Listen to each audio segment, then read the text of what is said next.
Somewhere on this earth, it still exists. A box, roughly 4 feet long, plated in gold, built over 3,000 years ago by a civilization that believed it housed the literal voice of God. Armies marched before it. Walls fell at its approach. Men who touched it without permission died.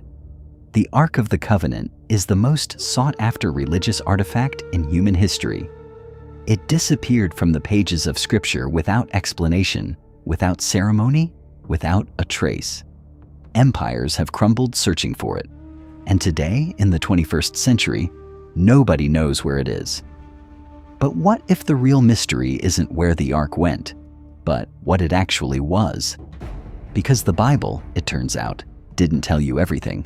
Most people think they know the Ark, a golden box that carried the 10 Commandments. But ancient texts paint a far stranger and more complex picture. First, the blueprint was supernatural. According to Exodus 25, God dictated every measurement, every material, down to the exact weight of the golden rings and the specific wood of acacia. Scholars note that the Hebrews, recently freed slaves, somehow produced an artifact of extraordinary precision. Second, it was a capacitor, or something more. The Ark was built from acacia wood, a non-conductor, lined inside and out with pure gold, and carried on wooden poles. Physicists and engineers have theorized this construction is eerily similar to an electrical capacitor.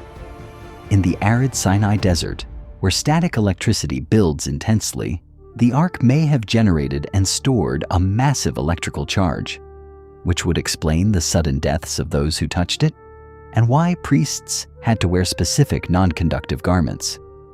Third, the Ark spoke. In Numbers, Moses heard a voice speaking to him from between the 2 golden angels on the lid. The mercy seat, as this lid was called, was described as a physical throne where God's presence dwelled.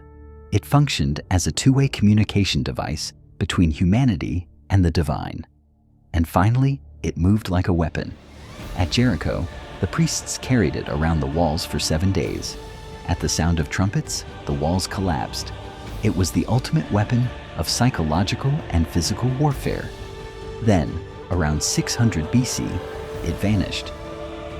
When the Babylonian king Nebuchadnezzar destroyed Solomon's temple, a detailed inventory of everything taken was recorded. The Ark was not on the list. It had already disappeared. Where did it go? 3 main theories attempt to solve the mystery. Theory number 1.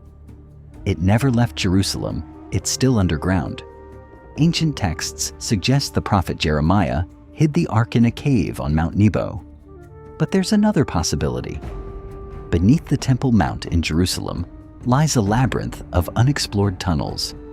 Jewish tradition holds that the Ark was hidden beneath the temple itself in a vault constructed by King Josiah. In 1982, the official rabbi of the Western Wall claimed he found a tunnel leading toward the Ark's chamber, but the excavation was quietly shut down by authorities to prevent an international incident. Today, the site remains off-limits.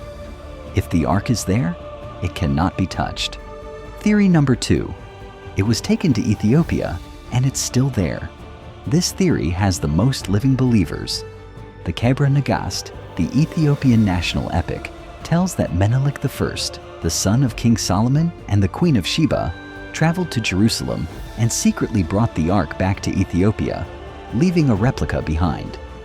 Today, the Ethiopian Orthodox Church claims the original Ark rests in a heavily guarded chapel in Axum.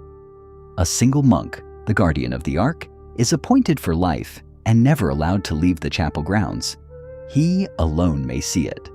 To 50 million Ethiopian believers, the Ark is not lost. It is home. Theory number 3. It was taken by the Egyptians and lies in an undiscovered tomb. In the year 925 BC, Pharaoh Shishak of Egypt invaded Jerusalem. The Bible records that he carried off the treasures of the temple and took everything. In the Temple of Karnak in Egypt, Shishak carved a massive relief listing his spoils, depicting objects that match the Ark's description.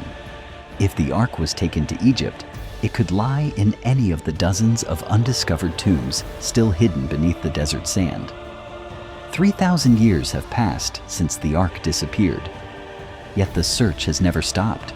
Perhaps because the Ark represents humanity's oldest question: is there a voice, a presence, a power that spoke to our ancestors and might speak again? The Ark of the Covenant is out there, in a guarded chapel in Ethiopia, in a sealed tunnel beneath Jerusalem, or in a sand-covered tomb in Egypt. Someone, someday, will find it. If you've made it this far, you belong here. Subscribe for more journeys into the hidden depths of history. Ring the bell. Leave a comment. Where do you think the Ark is? And we'll see you in the next mystery.